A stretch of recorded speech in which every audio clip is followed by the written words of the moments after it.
سڵاوتان لێبێ بینەران و بیسەرانی خۆشەویستی پێیان لە هەر کوێیەگەن جوانترین سڵاوی خی گەورەتان لێبێ ئەم کاتەوە هەموو کاتێکتان باش. من ڕاست کاکە مەحموود بە یارمەتی هاوکارانم ئەڵلقەیەکی نوێی بەرنامەی باسوخواستان پێشکەشەکەم و لە باسوخواستی ئەمڕۆمان داباز لە هۆکار و کاریگەریە خراپەکانی هەژاری دەکەین لە هەرێمی کوردستان. یەکێک لە شاعیرانی کورد بە ڕەحمەت بێ دەفەرمێ سەرشۆڕی و دزی و خیانەت مەحکومی و ئەسیری هیچیان کە مەرشکێن نین وەک عیلەتی فەقیری. پێغەمبەری خوا صلی الله علیه وسلم هەمیشە لە دوعا و پاڕانەوەکانیدا دەیفەرموو خودایە پەنات پێدەگرم لە کوفر و فەقیری و هەژاری. واتە گەر مرۆڤ هەژار کەوت، گەر مرۆڤ ناچار بوو لە پێناو پەیداکردنی ژەمەنانێکی ڕۆژانەیدا، گەر مرۆڤ هیچ شتێکی دەست نەکەوت و کەوتە ژێر ڕێژەی هەژاریەوە ئەو کاتە پەنا بۆ هەموو شتێکانە با کە لە سەروی هەمویانەوە بریتە لە کوفر و وەرگەڕان لە ئاینەکەی. هەروەها ئیمامی عەلی ڕەزا و ڕەحمەتی خوای لێبێ لە یەکێک لە وتە جوانەکانیدا کە ئێستا بۆتە قسەی سەرزاری خەڵکی دەفەرمێ ئەگەر فەقیری بهاتایە پیاوێک بوایە ئەوا دەمکوشت و لە ناوم دەبێت چونکە گەورەترین دوژمنی کۆمەڵگەکەی خۆیەتی. بێگومان هەژاری یەکێکە لە دەردە کۆمەڵایەتی و کوشندە و خراپەکانی نێو کۆمەڵگە و کۆمەڵگە بەرەو دواوە و بەرەو دابڕان و شیرازەپسان و هەڵوەشانەوە دەبا. ئەو هۆکارەیە کە گەورەترینی تاوانە کۆمەڵایەتیەکان بە دوای خۆیدا دەهێنێ. تەنانەت هەڵوەشاندنەوەی خێزان کە کورد قسەیەکی زۆر جوانی هەیە دەفەرمێ کاسەی پەڕیا کاسەی چەور ئاشتی نێوماڵە بێگومان هەر لە خۆیەوە نەیکردووە. دەبینین لە دادگا و لە مەحکەمەکاندا ئەوەندەی خێزانەکان لەبەر هەژاری و نەبوونی و دەستکورتی خۆیان پەنا بۆ جیابوونەوە دەبن. هیچ هۆکارێکی دیکە پێم وانە ڕێگر بێیان بوونە هۆکار بێ بۆ هەڵوەشانەوەی خێزان. ئەو تاوانە قێزەون و ناشرینانەی کە لە کۆمەڵگەدا هەن و ڕۆژانە بە چاوی خۆمان دەیان بینین ئەگەر نەڵێن هەمویان ئەوە ڕێژەیەکی زۆریان پەیوەندیان بە هەژاریەوە هەیە. ئێمە لەم بەرنامەیەدا باز لە هەژاری دەکەین، هۆکارەکانی هەژاری و دابەزین وەکۆڵێ بەرزبوونەوەی ڕێژەی هەژاری لە کوردستان بۆچی دەگەڕێتەوە. ئاسەوار و کاریگەری شوێنەوارە خراپەکانی هەژاری بەسەر تاک و خێزان و کۆمەڵگەوە لە چیدایە؟ ئەو قەیرانە سیاسی و دارایی و ئابووریەی کە چەند ساڵێکە بەتایبەت لە 2014 بەرەوکی هەرێمی کوردستانی گرتووە تا چەند هۆکاری سەرەکی بەرزبوونەوەی ڕێژەی هەژاریە. کێن ئەو کەسانەی کە هەوڵەدەن یان بۆمنە وەکۆڵێ نانی خۆیان لە هەژاری و لە برسێتی و لە وەکۆڵێ قڕکردنی میلەتەکەی خۆیاندا دەبینەوە. بۆ مەبەستە میوانداری زۆر بەڕێز محەممەد حسێن پسپۆڕی ئابووریم کردو. مامۆستا محەممەد زۆر بەخێر بێ، سوپاس بە ئامادەبوونت. با سەرتا پرسم هەژاری چییە و بەچی دەگوترێ هەژاری؟ بەڵێ پێناسە ئابوووریەکەی هەژاری بەو دۆخە ئەوترێ کە مرۆڤەکان ناتوانن پێداویستیە مادی و معنەویەکانی خۆیان دابین بکەن. یعنی تۆ ناتوانی خواردن و مەوا و پێداویستیەکانی ژیان و هەر لە ئەوەی کە ئەتەوێ بۆ لایەنی تەندروستی و بۆ لایەنی پەروەردە و فێرکردن، بۆ لایەنی ڕۆحی و دەرونی وکی ئارام هەر بێ ناتوانی دابینی کەی گەشتینە ئەم دۆخە ئەمە هەژاریە. بەڵام بەگشتی بە دوو جۆر پێناسەی هەژاریەکرێ. حاڵەتێکی ئەوە پێوترێ هەژاری مطلاق. ئەمە پێناسێکی گشتگیرە بۆ هەموو کۆمەلگا و شوێنێکی دنیا ئابووری ناسەکان بەکارهێنن. ئەمە و دۆخەیە کە تۆ ناتوانانی پێداویستیە ڕۆحی و فیزیکی و معنەوەکانی خۆ دابین بکەیت. حاڵەتێکی تر ئەوەیە پێوترێ هەژاری ڕێژەیی. ئەمە وردەوێتەوە بۆ دەستنیشانکردنی هەژاری بە پێی خەسڵەت و تایبەتمەندەکانی ئەو کۆمەلگای. یعنی مەعنا و مەفهومی هەژاری لە کۆمەلگای کوردستان یا ڕەنگە جیاواز بێ لە کۆمەلگای نیویۆرک و ئەوروپا. جیاوازەکەی لە چیدایە؟ بۆچی بارودۆخی هەژاری لە کوردستان جیاوازترە لەو شوێنانی کە ناودەن؟ بۆ نمونە لەوانەیە تۆ لە کوردستان ئەگەر کە ئێستا بەپێی ئەو تعریفانەی دیاری کراوە لەم دوایە لەلایەن دەستگا تایبەتمەندەکانەوە بۆ هەژاری، ئەگەر هەتاکە کەسێک لە هەرێمی کوردستانە مانگانە 150,000 دیناری هەبێ، ئەمە بەسە بۆ ئەوەی لە ژێر هێڵی هەژاری دەریکە. ینی بۆ ئایلەیەکی 4 کەسی ئەگەر 420,000 مانگانە هەبێ لەوانەیە ئەمە دەوڵەمەنی ناکە، نایباتە ناوچینی ناوەڕاستەوە، بەڵام لە ژێر هێڵی هەژاری دەریەکە. بەڵام ئەم 420,000 لە شوێنێکی وەکو لەندەنا بەشی 2 ڕۆژی ژیانی 4 کەس ناکە. لە کوردستانە لە عێراقا لەوانەیە بەس بێ بۆ ئەوەی 4 کەس خۆیانی پێ بپارێزن لە برسافەوتان و لە ڕەزالەتی و کولەمەرگی زۆر سەخت. ئەمە معناکەیەتی. یعنی کۆمەڵێک هۆکاری ئابووری و نرخی درا و حساباتی دارایی و ئەمانە واعکە مەعنا و قیمەتی هەژاری لە کۆمەلگای کوردستانە جیاواز بێ لە تەنان لە وڵاتانی دراوسەیە. ئەگەر کەسێک داهاتێکی $500 هەبێت لە کوردستانە ناتوانێت ئەوە شتی پێ بکڕێکە لە شوێنێکی وەکو تارانە لە وڵاتێکی دراوسێ وەکو ئێرانە ئەتوانێت پێ بکڕێ، یعنی مەعنا و بەهای شتەکان لە وڵاتێکە بۆ وڵاتێکی تر ئەگۆڕێ و فەرقی هەیە. ئەمە وای کردووە ئەوانەی کە هەژاری وەرەگرن بە مەعنا ڕێژەیەکەی یان بە مەفهومە ڕێژەیەکەی هەموو ئەو وردەکاری و تایبەتمەندیانە لە بەرچاو بگرن کە لە شوێنێکۆ بۆ شوێنێکی تر. محەممەد کەواتە ئەگەر هەر تاکێک لە هەرێمی کوردستان خاوەنی 105,000 مانگانە بێ ئەمە توانین بڵین هەژار نییە و چۆتە سەروی ڕێژەی هەژاریەوە؟ ئەمە چۆتە سەروی ڕادەی هەژاری مطلقەوە، بەڵام هێشتا ئەمە بەس نییە بۆ ئەوەی کەسێک بە شکڵێکی ئاسایی پێی بژی، چونکە ئەو مەبلەغە زۆر کەمە. ئەم مەبلەغە ئەمە بە پێی دەستگای ئاماری عێراق ئەم مەبلەغە دیاری کراوە. بانکی جیهانی $115 وا بزانم دیاری کردووە، ئەنی سێرکە فەرقەکە لە دەستگایەک و هەنێجار بۆ دەستگایەکی تر جیاوازە. لێ $115 کە ئەکات نزیکەی 134-135,000، بەڵام دەستگای ئاماری عێراق 105,000 دیاری کردووە. ینی تەنانەت جاری وایە بەهادانان بۆ تێچووی ژیان لەلایەن دەستگایەکە بۆ دەستگایەکی تر یا توێژەرێکەوە بۆ توێژەرێکی تر هەنێجار ئەگۆڕێت و بەپێی لێکدان و حساباتی خۆیان. زۆر باشە. کەواتە وەکو ئەڵێ کوردستان لەکوێی ئەم هەژاریەدایە؟ ئایا کوردستان ڕێژەی هەژاری تایدا لە چەندە و ڕێژەکە ئایا بەرەو سەرترە چیان نزمونەوە بە خۆیەوە بینێ؟ باشە. باسی کوردستان بکەین لە سیاقی عێراقا و لە چوارچەوەی عێراقا. هەتا ساڵی 2012 کوردستان باشترین شوێنی عێراق بوو لە ڕووی ئاماژەکانی هەژاریەوە. ڕێژەی هەژاری لە کوردستانە 3.5 بوو تا ساڵی 2012 کە ئەم ڕێژە دیارە هێشتاکە زۆرە، بەڵام مەقبولە تا حدێک ئەکرێ مامەڵەی لەگەڵ ئاسایی بوو. بەڵێ لە ساڵی 2012 تاپان ئەم داتانە داتاکانی بانکی جیهانیە کە تیمێکی زۆر پسپۆر و باش و تێروپڕیان هەیە لە عێراقا ئیشی لەسەرەکەن. لە ساڵی 2012 ئەم ڕێژەی 3.5 بەرز بووە بۆ 112.5، یعنی 9 پلەی سەدی هەژاری لە کوردستانە هەڵکشا تەنها لە ماوەی 2 ساڵە. ئەمە با بڵێن شۆکێکی زۆر گەورە بوو. ئەمە ینی تەنانەت وەها بوو کە هەنێ لە شارەزا و هەنێ ئابووری ناسی شارەزا لە وەزعی عێراق و کوردستانە تەنانەت نیانتوانی لێی تێ بگەن، چونکە معقول نیێتەوە تەنها لە 2 ساڵە ڕێژەی هەژاری بەو ڕادەیە تەشەنە بکە لە کاتێکا ئێمە تووشی هیچ کارەساتێکی سروشتی و مرۆیی ئەوەن تووشی تاعون نەبووین، تووشی بوومە لەرزەی گەورە نەبووین کە نیوەی وڵاتەکە کاول کات. داعش نەهات هەولێر و سلێمانی و دووهۆک داگیر بکە و هەمووی کاول بکات تا بڵێن ئەمە ئاوا خەڵکی هەژار خست. بۆیە ئەمە تقریبەن وەکو شۆکێک وا بوو ئەوەی کە ئەو داتانەی ساڵی 2014 نیشانی داین. لە ئێستا ئەکید ڕێژەکە زیادی کردووە بەداخەوە، چونکە دۆخی ئابووری کوردستان لە ساڵی 2015 و 2016 و 2017 باشتر نەبوو لە ساڵی 2014، بەعکسەوە لە ساڵی 2015 و 2016 و تەنانەت 2017 قەیرانە دارایەکە سەختتر و تونتر خەڵکی ئازاردا. بۆیە چاوەڕوانەکرێ گەر بێت و ئێستا ڕووپێویەکی دقیق و علمی بکرێت لەوە چێ ڕێژەی هەژاری زۆر زیاتر بێ لەو 112.5 ساڵی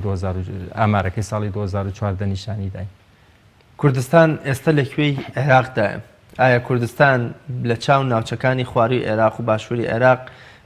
شوێنێکی باشە هەژاریەکەی کەمتریان بۆ نەتوانین بڵین لەوان خراپترە؟ ئەگەر کوردستان بەراوردکەین بە ئێستای عێراق، کوردستان لە ئاستی دۆخی هەژاری لە کوردستانە لە ئاستی بەغداد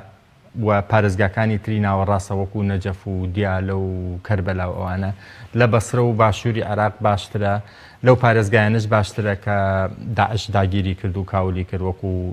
نەینەوا و سەلاحەدین و ئەنبار. بەڵام دۆخی کوردستان لە ئێستا هاو تقریبا نزیکە لە دۆخی بەغدای پایتەخت، نزیکە لە دۆخی دیالە و ئەنبار و ئەونا ئەفو دیالە و کەربەلا. دیاردەیەکی سروشتیە و ئاساییەیان بۆنە دروستکرا و دەستچنە. لە منهەجی پۆلی 6دا بابەتێکە بوو دەڵێ ئەم گرانەی کە ئێستا لە وڵاتدا بڵاو بۆتەوە شتێکی خۆڕزگ نییە بەڵکو دروستکراوە بۆ ویست و بەرژەوەندی دەسەڵاتداران خوڵقێنراوە. ئەمەی ئێمە کاتێک وەکو جەناب دەفەرمینە کارەساتێکی سروشتی و شەڕ و داعش و هاتنی داعش هۆکار نەبووە ئایا توانین بڵێن شتێکی دروستکراوە بۆ مەرامی سیاسی و بەرژەوەندی سیاسی حیزبەکان دروستکراوە؟ ئەکید هەژاری و قەیرانی دارایی لە هیچ شوێنێکی دنیا شتێکی خۆڕسک و سروشتی نییە. هەمیشە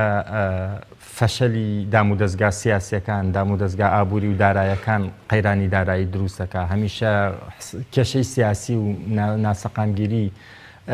قەیرانی دارایی و ئابووری دروستەکە. ئەم لۆجیکە بۆ کوردستانیش هەر ڕاستە. ئەوەی ئەو هەژاری دروست کردووە یان ئەوەی بەو شکڵە هەژاری گەشە پێداوە لە کوردستانە با بڵێن کارەساتێکی سروشتی نییە، ینی بوومە لەرزە نییە، نەخۆشیەکی و پەتایەکی گەورە نییە کە دۆخەکەی وا لێ کردوێ. ئەوەی کە هەیە فەشەلی سیاسەتی دارایی و ئابووری هەرێمی کوردستانە. ئەو پرۆسەیە بوو کە لە ساڵی 2013 و 2014 و ئەمانە ناویان نابوو سەر بەخۆی ئابووری هەرێمی کوردستان. بزەبت ئەو هەموو نەهامەتەی کە خەڵ لەم 3-4 ساڵی ڕابردووە بینی ئەو ڕێژە هەڵکشاوی هەژاری بەرهەمی ئەو ئابووریە سەر بەخۆی کوردستان بوو کە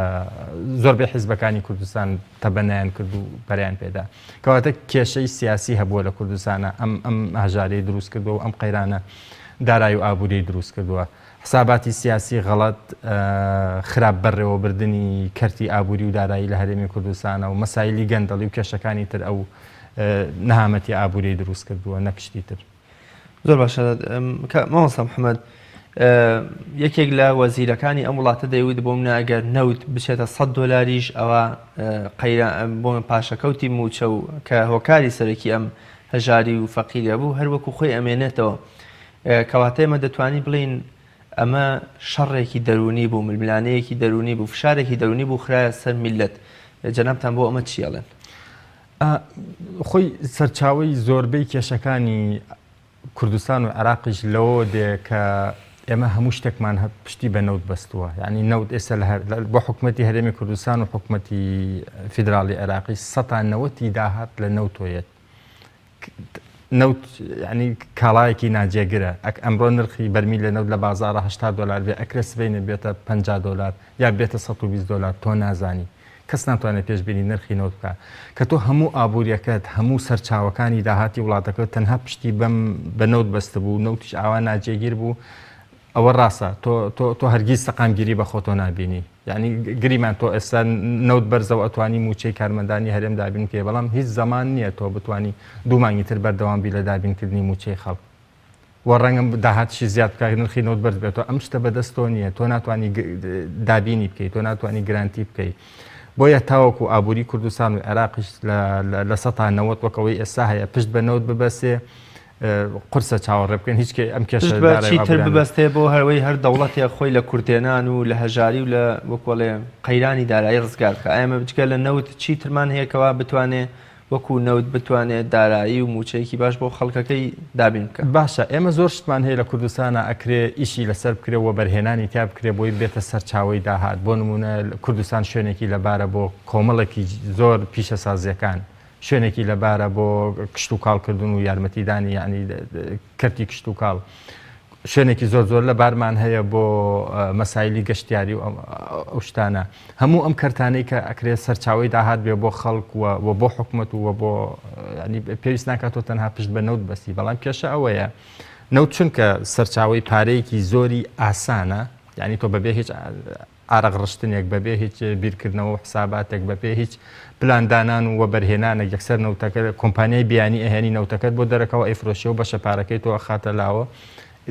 ینی سەرکردایەتی سیاسی کورد تەنها ئەم لایەنیان کردووە، لایەنەکانی کەیان فەرامۆش کردووە و مشکیلی تەبیعەتی ئابووری پشت بە نەوت بەست و ئاوایە.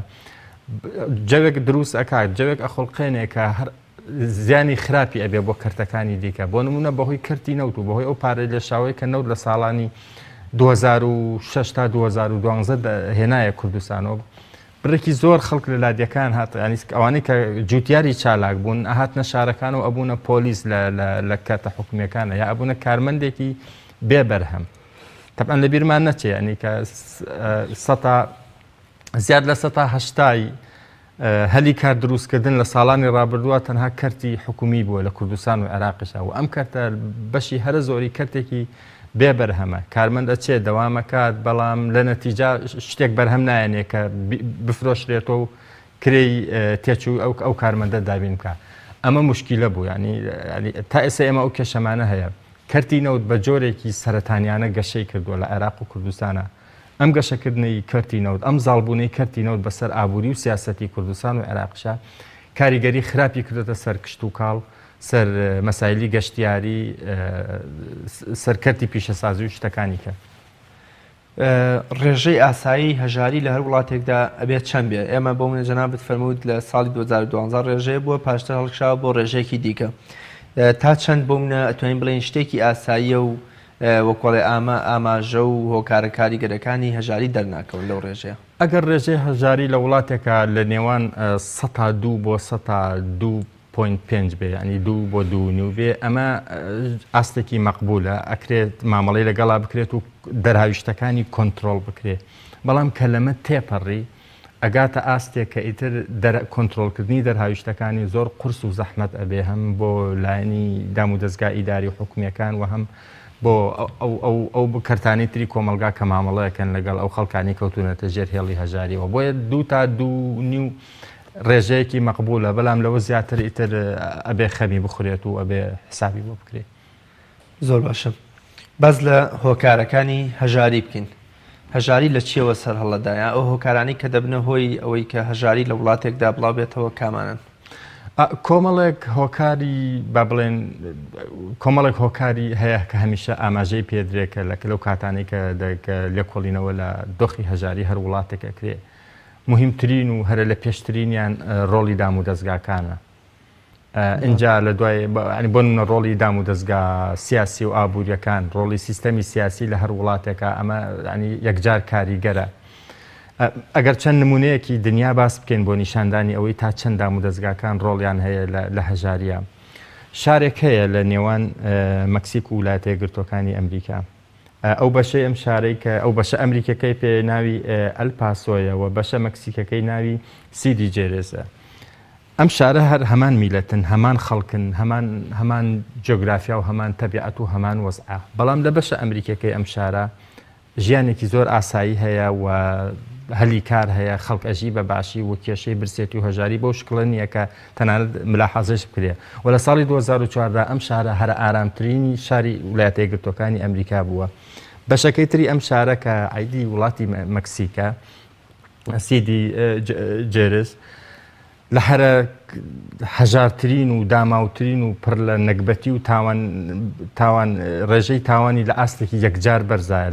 ئەمە بە ستانداردی مەکسیکیش تەنها لە ساڵی 2014 زیاتر لە 500 کەس لەم شارە هەر بەهۆی ڕووداوەکانی ئەو باندی مخەدەرات و تلیاک خواردن و ئەمانەوە کوژراون ئەمە هەر یەک شارە و یەک خەڵکە ئەو بەشەی ئەمریکا حکومێکە ئاوا شارێکی ئارام و گەشەکردو و شوێنی ژیانە و ئەو بەشەی کە مەکسیک حکومێکە ئاوا شوێنی نەهامەتی و کوشت و کوشتار و باندی مخەدەرات فرۆشتن و تلیاک خواردن و ئەمانەیە ئەمە چیمان نیشانەدا ئەومان نیشانەدا چەند سیستەمە سیاسیەکان حکومڕانی دروست ئەبێتە هۆی گەشەکردنی ئابووری و کۆمەڵایەتی و سەقامگیری و ئەگەر چەند خەلەلیش هەبێت لە مەسەلەی حکومڕانین و سیستەمی سیاسی و ئابووری و دارایی خەڵکەکە ئاوا باجێدات و کێشە و نەهامەتی ماسە محەممەد تەنها خەڵکێگەیە پێی وایە تەنها شەڕی داعش و نزم بوونەوەی نرخی بەرمیلە نەوت وای کردووە کە خەڵک هەژار بکەوێت لە هەرێمی کوردستان بەڵام بە پێی قسەی جەناب لە بەراوردی ئەو دوو شارەی کە بەشێکی لە مەکسیکۆ ئەو شارەی کە بەشێکی لە مەکسیکۆ بەشێکی لە ئەمریکایە دەردەکەوێت حکومڕانیەکی باش سیستەمێکی سیاسی باش هۆکارە بۆ ئارامی و ئاسوودەیی و نەبوونی هەژاری ئەم هەژاری کە ئێمە ئێستا باسیەکەین لە کوردستان تا چەند پەیوەندی بە لێنەزانی و نەبوونی پلان و دووربینیەکی باشی دەسەڵاتدارانی ئەم وڵاتەوە هەیە بەدەستگە لە قەیرانی داعش و دابەزی نرخینەوت بەدڵنیاییەوە بەشی هەرە زۆری پەیوەندی بە حساباتی سیاسی و ئابووری غەڵەتی بەرپرسانی هەرێمی کوردستانەوە هەیە بەشی هەرە زۆری پەیوەندی بە فەشەلی حکومڕانی هەرێمی کوردستانەوە هەیە تۆ تەماشاکە لە شاری بەغدادیشە وەک هەرێمی کوردستان کێشەی داعش کاری لێکردوون دابەزیری نرخی نەوت لە بازاڕە جیهانیەکانە کاری لێکردوون بەڵام لە ساڵی 2012 بۆ ساڵی 2014 ڕێژەی هەژاری لە بەغدا و لە پارێزگاکانی ناوەڕاستی عێراقاوەکو و دیالە و نەجەف و کەربەلاوانە یعنی تەشەنەکردنی ڕێژەی هەژاری لەو ماوە کەمتر لە 100 بووە لە 0.8 بووە لە کاتێکە لە هەرێمی کوردستانە لە سەتا نۆ بوو ینی 9 پلەی سەدی گەشەی کردووە لەوێ کەمتر لە 1 پلەی سەدی گەشەی کردووە. ئەوە چییە هەرێمی کوردستان جیا ئەکاتۆ لە ناوەڕاستی عێراق لە کاتێکە ناوەڕاستی عێراقیش وەکو ئێمە هەر کەوتنە ژێر کاریگەری هەموو لێکەوتەکانی شەڕی داعش و نرخی دابەزینی نرخی نەوتۆ ئەوە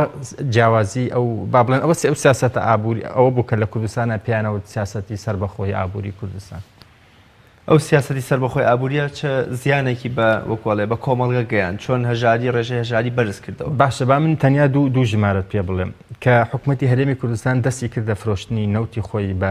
سەربەخۆ لە ساڵی 2014 لە ساڵی 2014 کۆی بەرهەمی ئەو پارەی حکوومەتی هەرێمی کوردستان لە فرۆشتنی نەوتەکەی خۆی وەدەستی کەوت 2 بلیۆن و 300 میلیۆن دلار بوو بۆ هەموو ساڵی 2014. بەڵام ئەگەر ئەمەی نەکردایە و ئەو 170 وەربگردایە کە ئەو کاتە حکوومەتی فیدراڵی عێراق ئەیدا بە هەرێمی کوردستان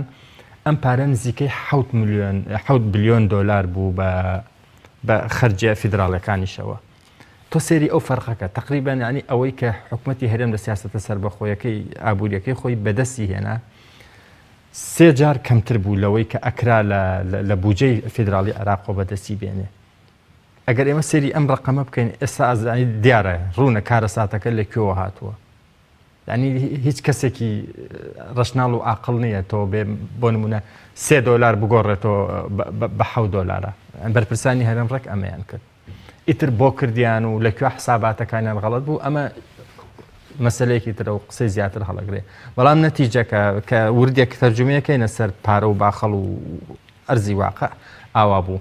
بۆ 2 بلیۆن و 300 میلیۆن دلار ئەوان 7 بلیۆن دلاریان لەدەستدا. زۆر باشە مامۆستا محەممەد بەباز لە دەرەنجام و کاریگەری و ئاسەوارە خراپەکانی هەژاری بکەین لەسەر تاک و خێزان و کۆمەلگە کاتێ هەژارەکە بێ خێزانەکان هەژارەکەون چه کاریگەریەکی خراپیان لەسەر جێدەیەڵێ. ئەکید هەژاری لەسەر کاریگەری هەژاری تۆ ئەتوانی لە هەموو بوارەکانی ژیانی تاکە کەس و هەر کۆمەلگایەکی دیاریکراویشە بیدۆزیتەوە لەسەر ئاستی تاکە کەس کە تۆ هەژار بووی ناتوانیت پەروەردە و فێربوون و یعنی خوێندنێکی باش بە خۆ دابین بکەی ناتوانی تەندروستێکی باش بە خۆ دابین بکەی ناتوانی ژیان و مەوایەکی ئارام بە خۆ دابین بکەی ناتوانی خێزان دروست بکەی ناتوانی بە شکڵێکی ئاسایی بژی ئەمە بۆ تاکە کەسە بە هەمان شێوە بۆ خێزانیش ینی تەنان ئەو خێزانانەی کە هەن و دروست بوون ئەگەری ئەوە هەیە وەکو خۆت لە سەرەتای بەرنامەکە ئاماژەی پێدا لەبەر زەبری هەژاریە لێک هەڵبۆشێنەوە تووشی گیر و گرف بن. وەکی تر ئەگەر لە ئاستی هەموو کۆمەلگا تەماشای هەژاری بکەین هەمیشە پەیوەندیەکی سەبەبی هەیە لە بینی هەژاری و تون و توژی کۆمەڵایەتی و سیاسیە لەو شوێنانەی کە ئاستی هەژاری زۆر بەرزە هەمیشە شەڕ و نائارامی و ململانەی سیاسی لە ئاستێکی زۆر باڵایە هەمیشە مەسلەی تاوان و کوشت و کوشتار و یعنی کێشە و نائارامی لە ئاستی تاکە کەس و خێزانەکانیشە لە ئاستێکی باڵایە. تەماشاکە ئەو وڵاتانەی کە هەژارن بۆ نمونە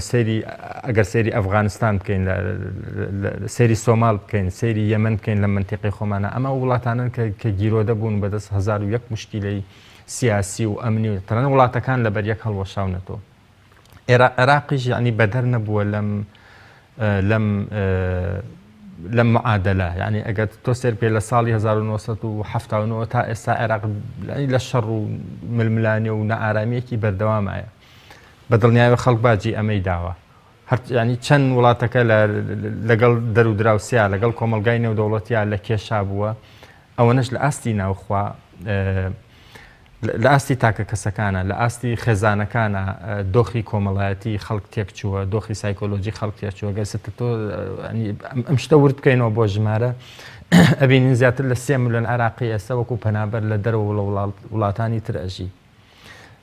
نزیکەی 3 میلیۆن عێراقی لە ناوخۆی عێراقا ئاوارن یعنی خەڵکی ئەنبارە لە کوردستانەژی خەڵکی مووسڵە لە کەرکووکەژی بۆ جۆرە ئەتیجگەلەوەی زیاتر لە ملیۆنێک خەڵک لە بەهۆی شەڕ و نەئارامی و لە ساڵی هەشتاکانەوە تا ئێستا کوژراون ینی ئەمە هەموو ئەمانە چۆن بڵێن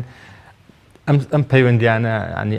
ئەم هۆکارانە یەکتری تەواو بکەین ینی هێشتا کە قورسە تۆ بڕێر دەی ئایا ئەوە هەژاریە ئەبێتە هۆی توندوتیژی و شەڕ و کاولکاری و نەئارامی کۆمەڵایەتی یاخود بە پێچەوانەوە توندوتیژی و شەڕ و نەئارامی ئەبێتە هۆی پەرەپێدانی هەژاری یاخود تەشەنەسەندنی هەژاری. چونکە پەیوەندیەکان یعنی با بڵێن پەیوەندیکی سەبەبی و یەکتر تەواوکردنە. چەند ئاستی هەژاری و ڕادەی هەژاری چەند بەرز بێت لە هەر کۆمەلگایەکە هەمیشە بڕی نائارامی و ناسەقامگیری و کێشە و گیرروگرفتی سیاسی و کۆمەڵایەتی و ئەمنی لەو کۆمەلگا بەرزە. ئەمە با بڵێن وەکو لۆجیکێکە لە هەموو شوێنەکانی دنیا ئیشەکە لە هەموو کۆمەلگاکانی دنیا ئیشەکە. زۆر باشە. مامۆستا محەممەد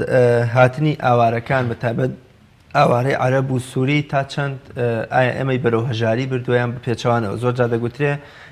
بوونی عەرەبەکان و خەڵکی ئاوارە بازاری جوڵاندووەوە تە ئەو مەعاش و موچەی کە خۆیان هەیەە ئەو سەرۆت سامانەی کە لە خواری و عێراق و لە شوێنەکانی خۆیان هەیەن دەیهێنن لە کوردستانە بوونە دەیخەنە کارەوە یان بە جۆرێ لە جۆرەکان شتی پێئەکردن و معاملەی پێوەکەن و کاتە ئەتوانین بڵین هەژاری نامێت ئایا بە پێچەوانەوە ڕاستە یان بوونە هاتنی ئاوارەکان هەژاری زیاتر کردووە.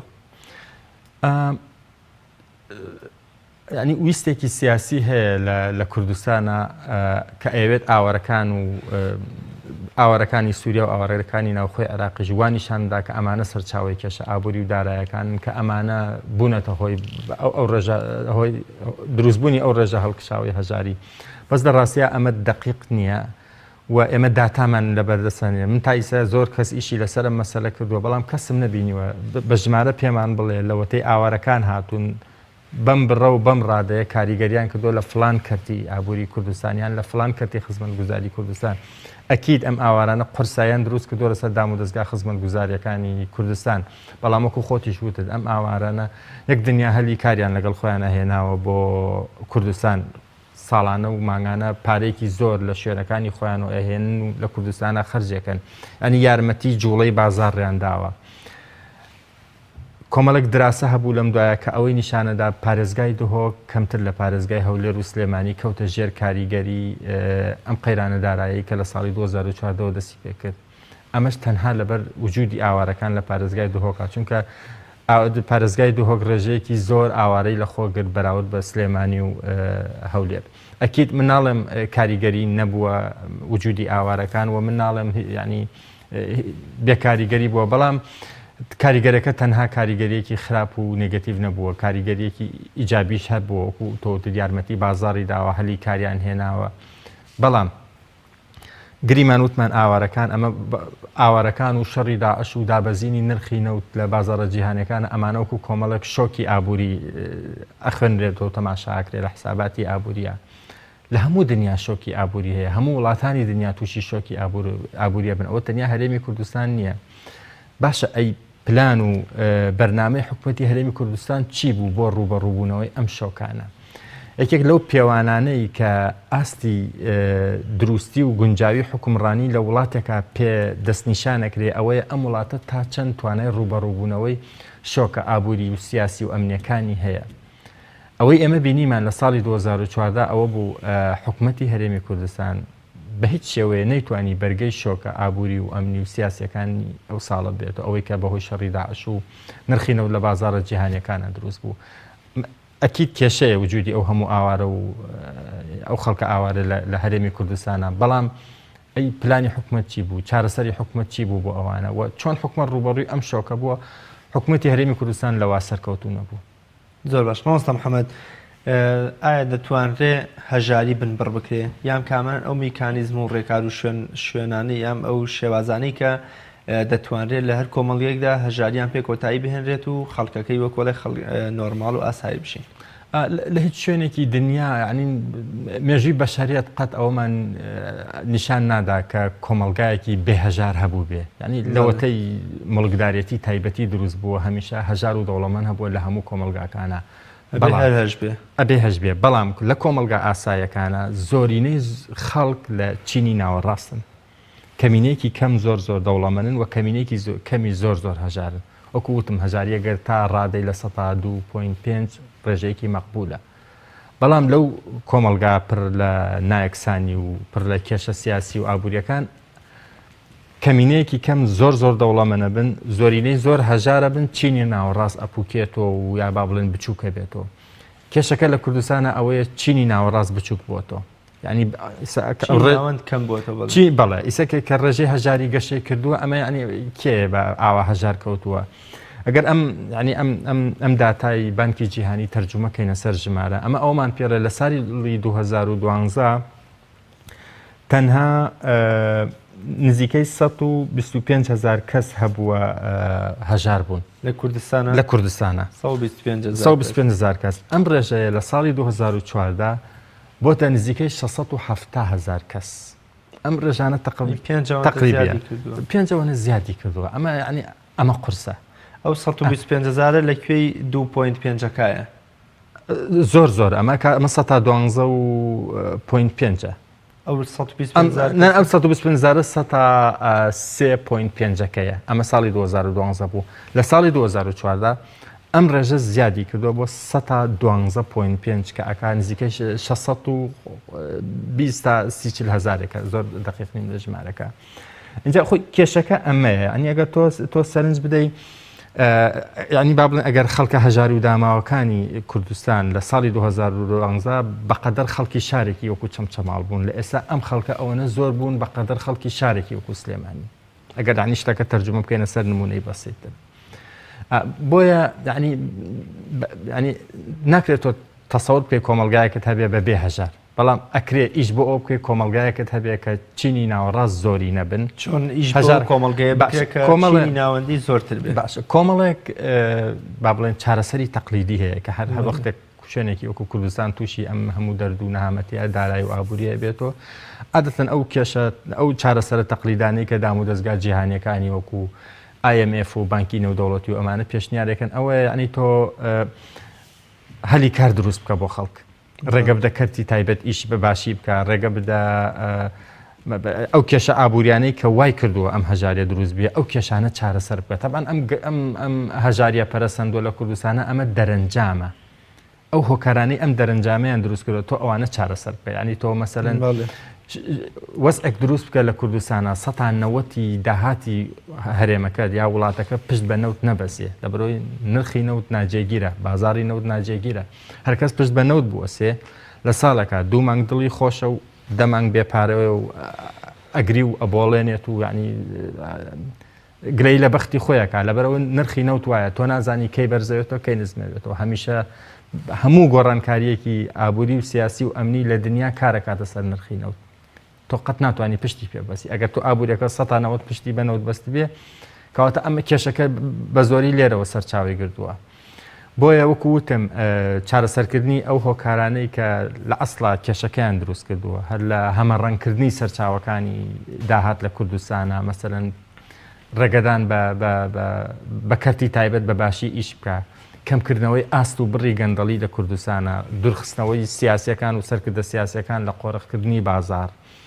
یارمەتیدانی بوژانەوەی کەرتی کشت و کاڵ و کەرتی پیشەسازی و کەرتی گەشت و گوزار هەموو ئەمانە بێتە هۆی ئەوەی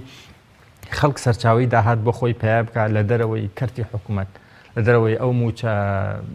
پاشەکەوت کرا و بچووک و لێبڕا و نابود کراوی کە حکوومەت بۆ خەڵکی دابینەکە بەڵام ناشتوانە دابینی بکە ینی لە ساڵەکە هی 9 مانگ دابینەکە ینی لە ڕاستیە چارەسەریەکان ڕوونە ئاسانەوە بەشی زۆری خەڵکی سەر جادە لە کوردستانە ئێستا ئەزانی ئەم چارەسەریانە چییە و ئەبێ لەکەوە دەست بکە بەڵام ئەم چارەسەریانە ویستی سیاسی ئەوێ ئەم چارەسەریانە سەرکردەی سیاسی جەری ئەوێ کە بڕیار بدا بیکە ئیتر چەند لەسەر خۆی و حزبەکە یەکەوێ ئەمەی بەلاوە مهم نەبێ چونکە یەکێ لە چارەسەرەکانی قەیرانی دارایی و ئابووری لە کوردستانە ئەوەیە تۆ گەندەڵی بنبڕ بکەیت گەندەڵی نێڵی بۆ نمونە ئەمەی موچەخۆری بندیوار و پارە بەفی ڕۆدان و ئەم شتانە نێڵی کە تۆ ئەمەت نەهێشت ئەمە کێشەی سیاسی دروستەکە بۆ هەنێک لەوانەیە کە ئێستا لە کوردستانە حکومڕان خەڵکیان لێ ئەتۆرێنێ بڕێکی زۆری ئەو دەنگانەی ئەوان بەدەستێنن لە هەڵبژاردنەکانە دەنگی ئەم خەڵکە پیس خۆر و وینانن کە بە گەندەڵی ئەژین بە موچەی بندیوار و ئەمانە ئەژین ئەمە ویست و جورئەتی سیاسی ئەوێ ینی چارەسەری ئەم مشکیلانە بوونی ئەو هەموو کێکار و خەڵکە بیانی کە لە هەرێمی کوردستان لە بوارەکانی کەرتی تایبەت تا بەتایبەتتر ئیش دەکەن ئەمە تا چەند بۆتە یەکەم هۆکاری نەیەشتنی هەلی کار بۆ خەڵکی خۆمان و بەرزبوونەوەی ڕێژەی هەژاریش ئەزانی چی ئیسێمە لە سەردەمی ئەواژین کە پێوترێ ئەو لەمە ینی کرێکاری بیانی تێ لە وڵاتی خۆمانە ئیشەکەوە خەڵکی خۆشمان خەڵکی کوردستانیش ئەچێ لە ئەوروپا و ئەمریکا و لە تورکیا و لە وڵاتانی کە ئیشەکەن و پارە ئەنێرنەوە بۆ هەژاری کوردستان ئەکرێ بڵێن باش ڕێکنەخستنی بازار کاریگەری هەیە لەسەر هەژاری ئەنە تۆ قەت ناتوانێت ڕێ لە کرێکاری بیانی بگری و ئەمە ئیسەمە دیاردەیەکی جیهانیە ئەبێەوە قبولکەین تۆ قەت ناتوانێت تۆ ئابووری ئەم سەردەمە قەت ناتوانێت بەبێ کار لێکردن لەگەڵ دەستی کاری بیانیا بژی و ئەو کەسانێتیان لە کوردستانە ئیشێکەکەن کە یا خەڵکی کوردستان نازانێ و ناتوانێت بیکە یاخود ئامادە نییە بیکە بۆ بڕەپارە بۆیە ئەوە بەشێکە لە پێداویستی بازاری کوردستان کە ئەو خەڵکە هاتوون ینی ئەگەر ئێمە کەسێک بە خەڵکی کوردستان بتوانێت ئەوەنە دەستی کاردابین بکە ئەو ئیشانەی ئەوان بکە ئەکید ئەوان نایەن یا خەڵکمان هەبێ بەو سکیڵ و بەهرە و توانە و لێزانینەوە کە ئەوان هەیەە بتوانێت و ئیشانە بکە ئەوان نایەن بۆیە نابێ ئێمە بیر لەوە بکەنەوە خود دەرگای بازارەکانی کوردستان دابخێن لە خەڵکی بیانی ئەو وەختە هەر ئەستن ئابووری کوردستان ناژی لە وەزعێکی وە بۆیە بیر لەوە بکرێتەوە کە بازاری کوردستان ئابووری کوردستان بە جۆرێک ڕێک بخرێ کە هەم ئیستیعابی ئەو خەڵکە بیانیانە بکەوە هەم بتوانێت هەلی کار بۆ خەڵکی کوردستانیش دروست بکە ئەمە بەچی ئەکرێ بە کەرتێکی تایبەتی زیندوو ئەکرێ بە کەرتێکی تایبەتی گەشتەماشت بەوە کرد کە زیندووکردنەوە گرنگیدان بە کەرتی کشت و کاڵ و پیشسازی و گەشت و گوزار و ئاژەڵداری و لە پەراوێزی ئەمانشدا گەڕانەوەی خەڵک بۆ گوندەکان و ئاوادانکردنەوەی گوندەکان و بردنی هەموو خزمەت گوزارەکان بۆ گوندەکان تا چەند فەراهەمی بۆ نەمانی هەژاریمان بووە کە ئایا هەژاری بە گرنگیدان بەم بوارانە بۆ کۆڵێ بن تا ڕادەیە کەمە بێتەوە خەڵکی توان بۆ منە لە هەژاری ڕزگاریان بێ ئەکید ئیسا ینی کە خەڵک هەژارە ینی بەشی هەرە زۆری ئەو هەژارەیە ڕەبتی بەوە هەیە خەڵک ئیشێک نییە بیکە یاخود مۆزیفی حکوومەت ناتوانێت موچەی باتێ و ئەوش ناتوانێت ئیشێکی کە بدۆزێتەوە لە دەروی حکوومەت بۆ خۆی کە تۆ ئەم کەرتانت بوژاندەوە هەلی کار دروستەکەی بۆ خەڵکە هەلی کار دروست بوو ینی خەڵکی کێشەی بێپارەی و بێ هەژاری نامێنێ مەسەلەکە چییە؟ ئەنی تۆ ئەبێ بەدیلی کە دروست بکەیت ئۆکەی بینیمان کەرتی گشتی و کەرتی حکوومەت و ئابوورینەوە فەشەلی هێنا ئەبێ بەدیلی کە دروستکەن بەدیلی کە بەچی دروستەکرێ ئاسانترین و خێراترین چارەسەر بۆ دروستکردنی بەدیلی کە کەرتی گەشتی گوزار و کەرتی کشت و کاڵە لە دوای ئەوەش کەرتی پیشەسازی چونکە قرسە لە ئێستا ئێمە چاوەڕێ بکەین کوردستان بکرێتە وڵاتێکی پیشەسازی وەک ئەوەی لە ئەوروپا و ئەمریکا هەیە بەڵام قرس نییە تەسەوەری ئەوە بکەن لە 5 ساڵی کە کەرتی کشت و کاڵ و کەرتی گەشت و گوزار لە هەرێمی کوردستانە ببوژێتەوە لەبەرەوە بوژانەوەی ئەم کەرتانە ئاسانە و زیاتر پشت بە جوهدی شخصی تاکەکان ئەبەسێ ڕەنگە حکوومەت تەنها تۆزێک ڕۆڵی ڕێکخستن و دابینکردنی هەنێ خزمەت گوزاری گشتی هەبێ کا بۆکو ڕێگەوبان و کارە باو ئاوە بۆ لە گوندەکانە بەڵام ڕەنگە تۆزێک واقعی نەبێگەر چاوەڕێ بکەین تەنان لە 10 ساڵی تریشا کوردستان بێتە وڵاتێکی پیشەسازی و ئابووریەکی پیشەسازی بۆیە خێراترین چارەسەر بۆ قەیرانەی ئێستا هەیە تەژێکردنی کەرتی کشت و کاڵ و کەرتی گەشت و گوزارە بۆ نمونە لە شوێنێکی وەکو پارێزگای هەڵەبجا ینی تۆ کەش و هەوایەکی خۆشت هەیە ژینگەیەکی جوانت هەیە ینی کەرتی گەشتیاری خۆی هەیە دروست بووە کەرتێکی زیندووە بەبێ ئەوەی تۆ هیچی بۆ بکەیت ئێستا گە تۆ تۆزێک پەرەی پێ بدەیت هەنی سەرمایی بیانی بدەیت بێ لەو ناوچانەوە بەرهێنان بکە ئەوەی ترە گەشەکات و هەلی کار بۆ خەڵک دروستەیە کە خەڵک ئیشی هەبوو بزنسی خۆی هەبوو چاوەڕێ ناکا حکوومەتی هەرێم تاعینی بکە بۆ ئەوەی موچەیەکی هەژارانەی باتێ و نەشتوانێت لە هەموو مانگە موچەکەی بەدا داتانی لە بەردەست جەنابتایە کوردستان چ کاتێک نزیک بۆتەوە لە نزمترین ڕێژەی هەژاری بۆ منە بەتایبەت ئەو 2.5 کە جەنابدا ئاماژەی پێەکەی هیچ کاتێکە بۆ کوردستان لەو لە سەتاسی کە ئاماژەمان پێکە کە هەبووە بۆ کۆڵێ نزمتر بۆتەوە ڕێژەکەی کەم کردوتەوە بەداخەوەی مەقەت ینی کوردستانمان نەبینیوە لە وەزعێکی واکە ڕێژەی هەژاری تایە بگاتە نزیکی 102 ئەوانە بەڵام لە ساڵی 2012 و 2011 گەشتە نزیکی 103 بۆ 3.5 ئەوە با بڵێن سەردەمی زێڕینی کوردستان بوو بەڵێ جیاوازی نێوان شارەکانمان هەیە بۆ منە سلێمانی و هەولێر و دۆک و سلێمانی ڕێژەیەکی وامان هەیە کە بزانین لە سلێمانی ڕێژەی هەژاری زۆرترە یا لە هەولێر یا لە دۆک داتای دقیقمان نییە تا ئەوەی پێوانە بکەین ئایا هەژاری لە سلێمانیە زیاترە یا کەمترە بەراورد بە هەولێر بەڵام کۆمەڵێک خەسڵەتی ئابووری هەیە لە سلێمانی و لە هەولێرە ئەمە هەنێشتمان نیشانەدا بەڵام لە نەتیجای ئەمە ناتوانین ئەنجامگیری ئەوە بکەن بڵێن هەژاری لەوێ زیاترە یان لەوێ کەمترە بۆ نمونە کەتی پیشەسازی لە سلێمانی و پارێزگای سلێمانیا گەشەتر و سندوتر و ینی باشترە تا بەراورد بە هەموو پارێزگاکانی تری عێراق نەک تەنها کوردستان. ئێستا بەهۆی لەبەر کۆمەڵەکە حساباتی سیاسی و دارایی و ئابووری هەلی کار ئاسانتر و خۆشتر دەست ئەکەوێت لە سنتەری شاری هەولێرە تاوەکو سلێمانی و دوهۆک. پێشتر داتاکانی دەستگای ئاماری عێراق هەمیشە ئەوەی نیشانەدا ئاستی هەژاری لە دهۆکە بە شێوەیەکی ترسناکانی پەرەسەندووە ینی بە جۆرێک هەنێک جار دهۆکۆکو هەژارترین پارێزگای عێراق دەرەکەوت. بۆیە هەرچەند ئەو داتانەی دەستگای ئامار کۆیە کاتۆ